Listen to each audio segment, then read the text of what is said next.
underrated player from each decade. For the first player of this series is Larry Foust, and he is for the 1950s. Larry Foust was born on June 24th, 1928. He attended South Catholic High School in Philadelphia and won the city championship there. He went to La Salle University. He was selected by the Chicago Stags with the 5th pick in the 1950 NBA draft. But the Stags folded before a single NBA game for Larry Foust, so he went to the Fort Wayne Pistons. In his rookie season, he averaged 13 points a game in the 1951 NBA season.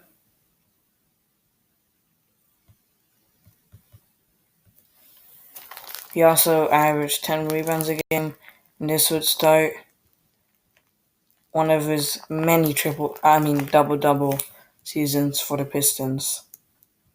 His second season, he averaged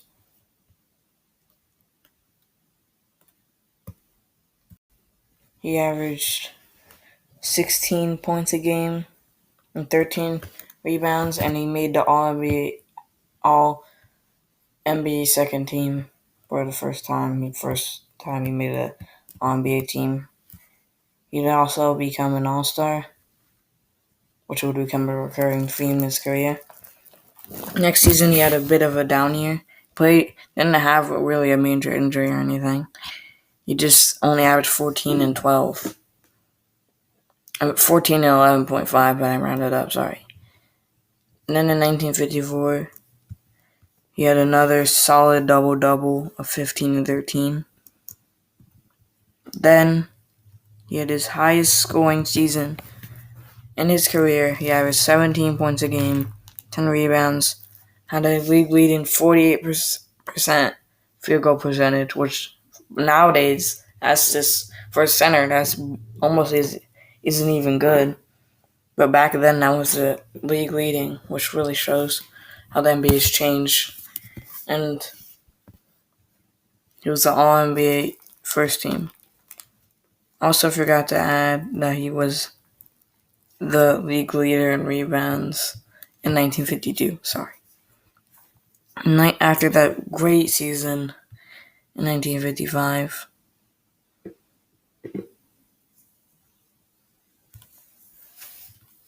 in 1956, he also averaged 16 points a game. He was All-Star again. He was still playing for the Fort Wayne Pistons, but he had a huge down year. After averaging 16, he only averaged 12 points. And for 2 seasons, he didn't average a double-double.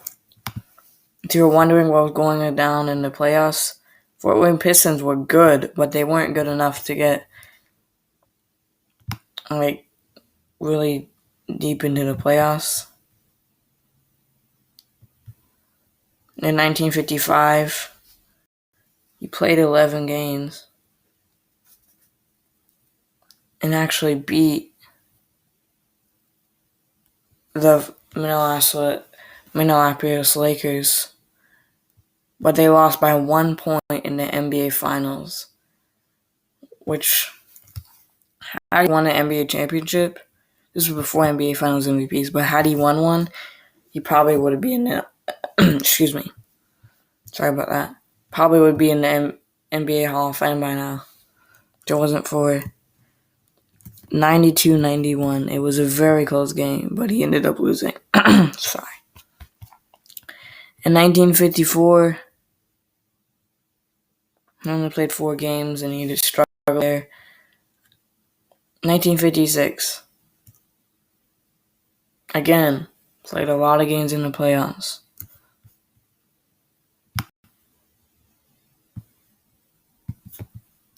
This time lost to the Philadelphia Warriors in the NBA Finals again.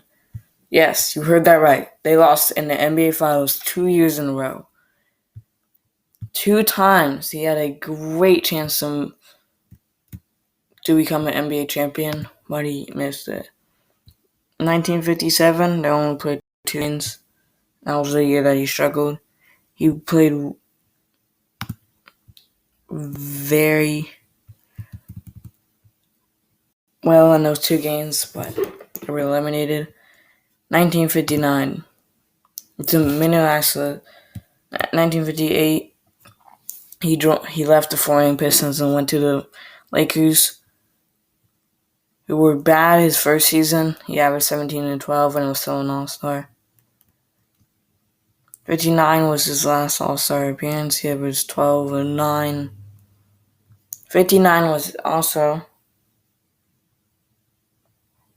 one of his last chances to get a ring, as he was still a contributor at this time. But he got swept by the Celtics as Elgin Baylor helped carry the Minneapolis Lakers, all the way there with Larry Foust as one of his best supporting players. But it wasn't good enough. 1959-60 season, the Lakers didn't win the championship anyways, but he got traded to the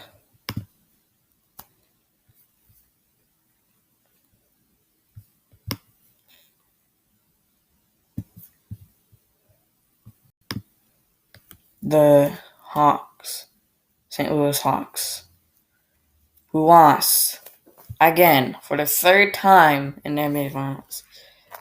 Larry Foust at this point was no longer a very good player, but he was just very unlucky. Could have easily had many championships. He played in 61 and 62. Well, 61 was the last time he played in the playoffs.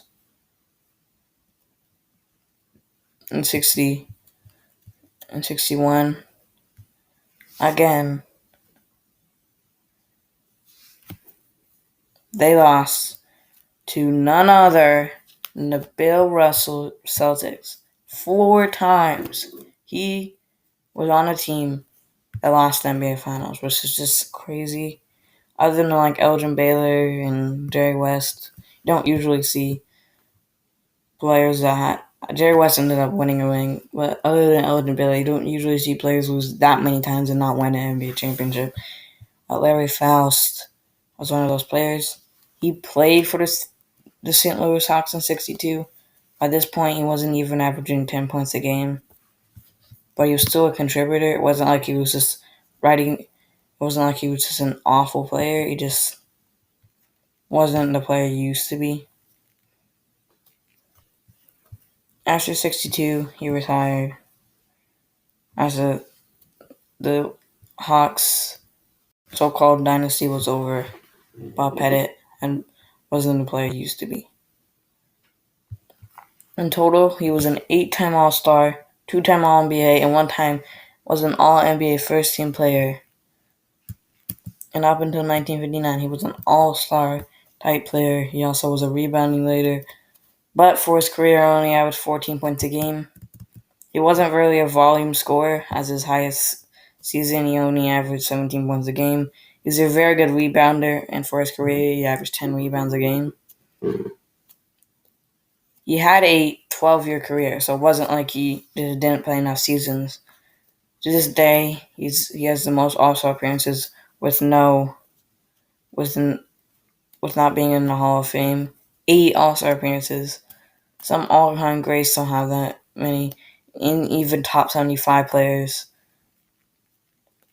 have as low as 2 All-Star appearances, like Dennis Rodman. Reggie Miller only had 5 All-Star appearances.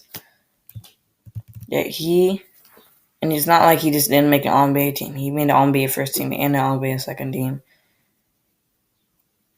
I don't think he's the best player that's not in the Hall of Fame. He is the second highest among non-active players percentage chance per Basketball Reference, as they have him as a 94.2%. Sadly, even if he gets inducted, it will be pun mostly as he sadly passed away on October 27th, 1984. Rest in peace, Larry Foust. And this is the start of my series of the most underrated player from each decade.